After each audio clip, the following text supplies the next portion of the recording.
Good morning. It's getting so close to Christmas. This is pub football. The silly season in football started. There's like a day between games. You just don't know where they're coming from. They're coming from here, they're coming from there, they're coming from everywhere. It's an absolute nightmare to try and keep up doing this, but we love it because there's football every day. So today's pub football is going to be a little bit different in that we'll touch on some of the key aspects of the midweek games, but we're going to be previewing and giving our score predictions for today's games along the way. Right, early kickoff today is Crystal Palace Liverpool, 12:30.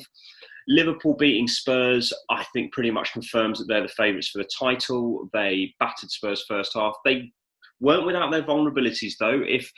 And another week Spurs could have had 3, to be completely fair, and done another Mourinho masterclass on another one of the top 6 teams. But this week it wasn't to be, and Liverpool just look like the engine is starting to shift into full gear, and they're just going to chug along and trundle through the season and win the league again. Yeah, no, agree. It was a really, really good result, especially with so many players out injured. It just proves that so many players out injured. Come on, let's. Well, it is quite a lot. So, Spurs fan, but from their first choice starting lineup, you had Van Dijk out and Gomez, potentially Gomez, but I actually think Fabinho is turning into a better centre half and may stay there. And beyond that, it's what is there? Thiago, yeah, that's 2. You know, I mean, you could say Jota as well, but realistically, that front 3, if they were all firing, Jota's probably bought in to come off the bench. So, but yeah, I get that, but I also think other teams in the Premier League wouldn't have coped as well as Liverpool have. They would have really struggled, and to still be top, it just proves the level they are compared to everyone else. And yeah, for me, the Palace away. I think it's going to be a comfortable away win, to be honest. I think Palace are a better away side. And if they can keep Zaha quiet, I think it's going to be a 2-0 away win. 2-1 Liverpool. I do think Palace are looking very good, though, and they will cause problems. There will be chances for Palace, and it's just about being clinical. Yeah.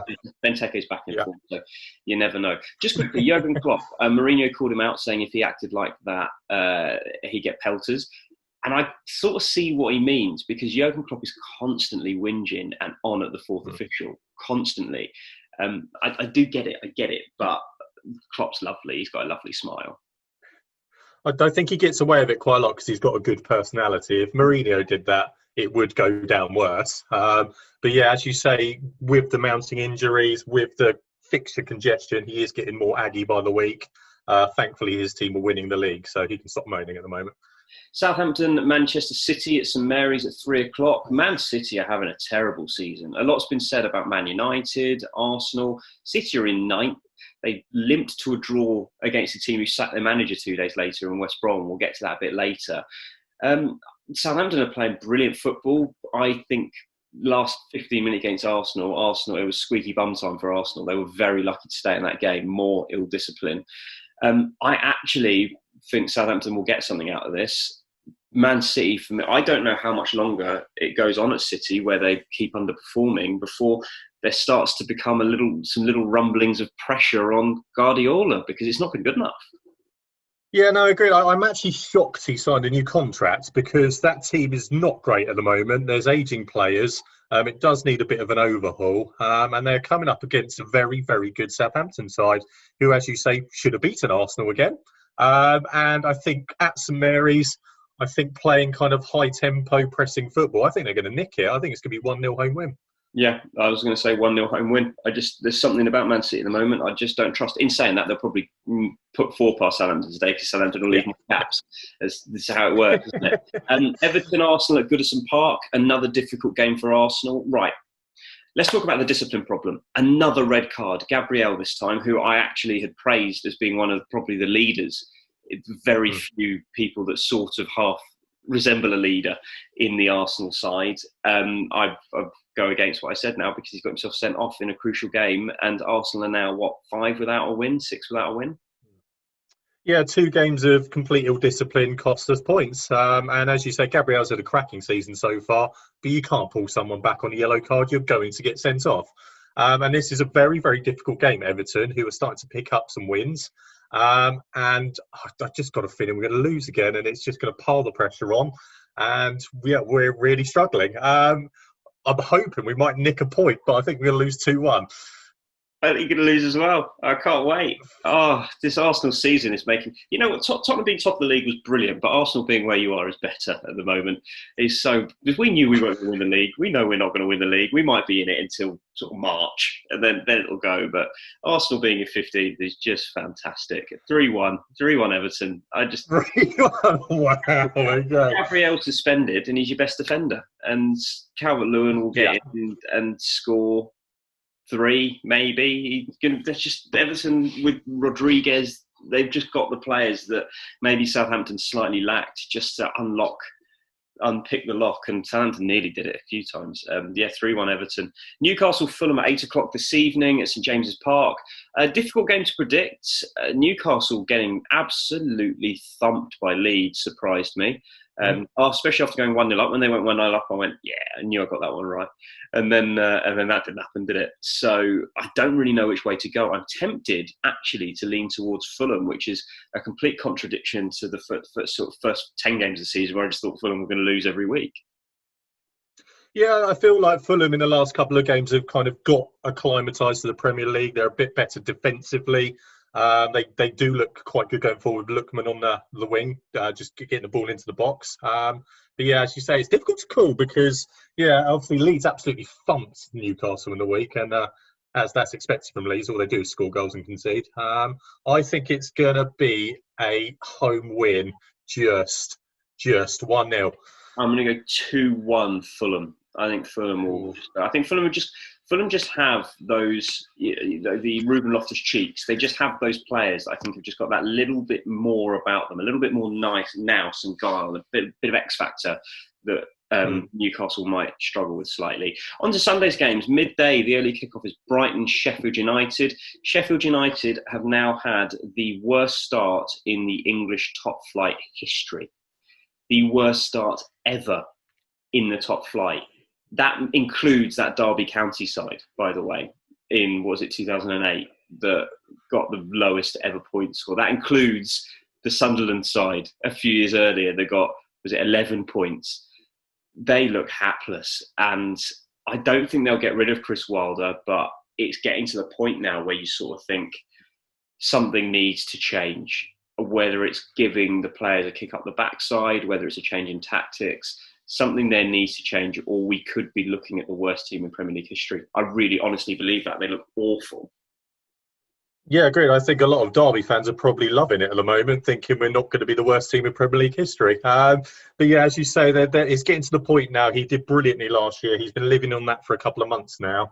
But with 13 games in, they've only got 1 point. How long do you let it go before you think, do you know what, we need to try and stay in the league? I think give it 2 or 3 more games. If they don't get a result, he's in massive trouble. And I don't think they're going to get a result against Brighton. I really like Brighton. I think they're going to finally get the result their performances deserve. I think they're going to win 1-0. I think this is the game that Brighton fans will be looking forward to because, like we've mentioned so many times, they're playing brilliant football, but they're not getting wins. This is the game that you can't really lose at the moment. So I think that, and I think they'll score a couple. I think it'll be 2-0. 2-0 Brighton. Tottenham Leicester at the Tottenham Hotspur Stadium. Honestly, I think this may be the biggest test of Tottenham this season now, and I'll explain my reasoning. Tottenham were riding a wave. They were playing in a specific way that was keeping teams out and nicking goals. They did so well, and to be fair, 1 loss out of Man City, Chelsea, Arsenal, Man United and Liverpool. As a Spurs fan, I think you're taking that all day. 1 loss, 1 draw, the others wins is brilliant. We'll take that straight to the bank. Happy days. However, the loss against Liverpool means it's burst that bubble almost of this parking the bus way will work. Especially coming off a draw against Crystal Palace as well, means it's 2 games without a win. Leicester are a very good side and seem to reserve their best football for the top teams.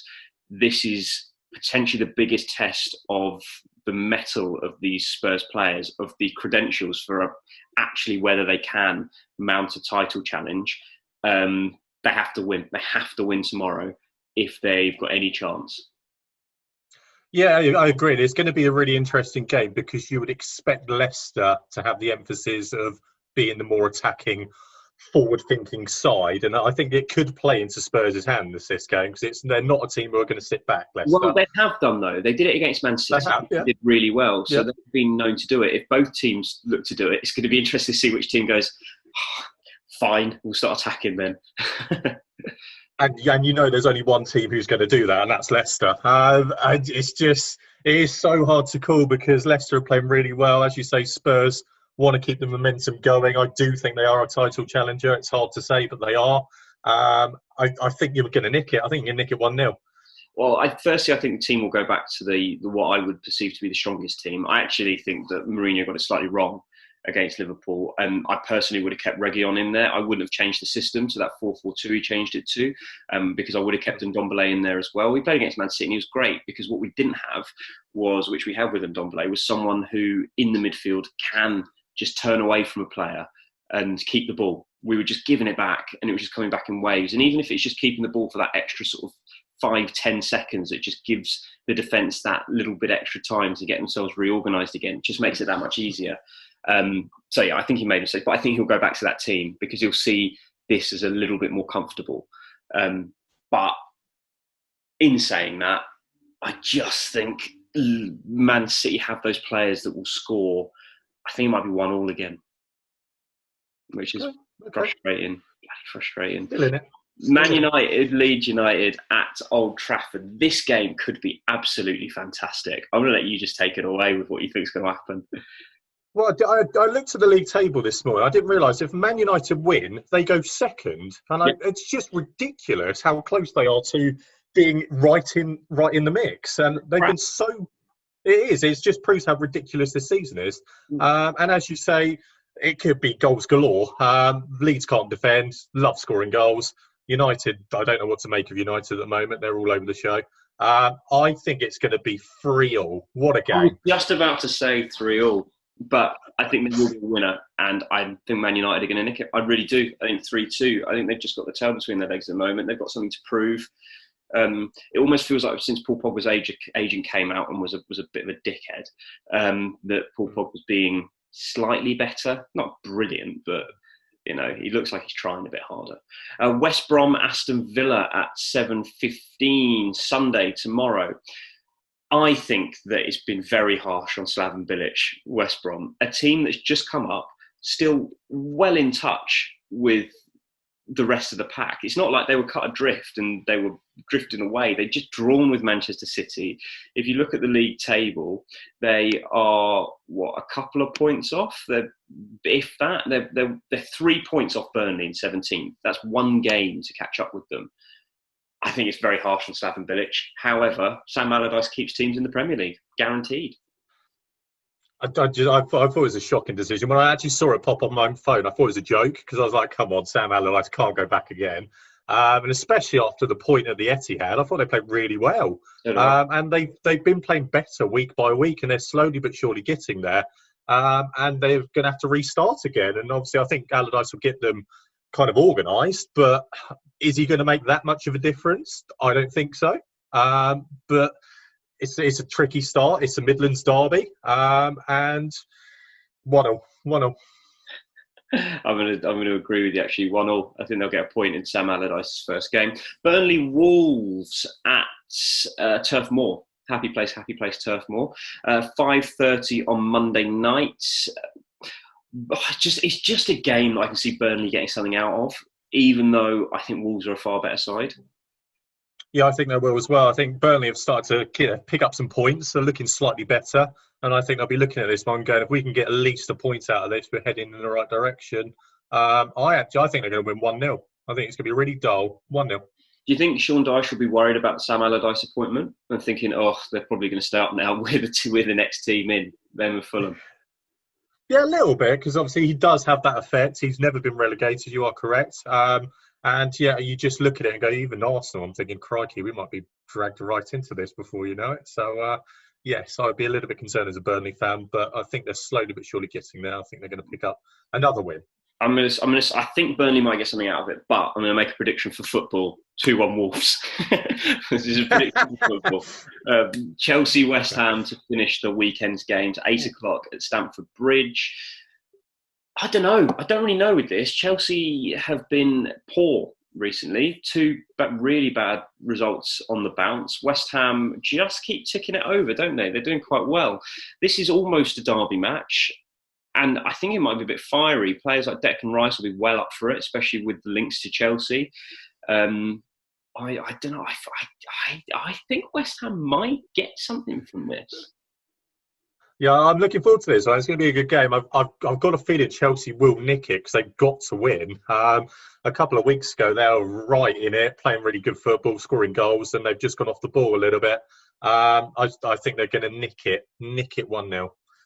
I'm going to go 2-1 West Ham. Oh, a hard one to pick. 2-1 West Ham. I don't know. I've just got a feeling. And I don't like Chelsea. I've got a feeling. That one likes Chelsea. That was Pub Football with Miles and Jimmy. Enjoy the festive period. We'll be back midweek, so don't worry. You'll get us once more before Christmas. Isn't that lovely?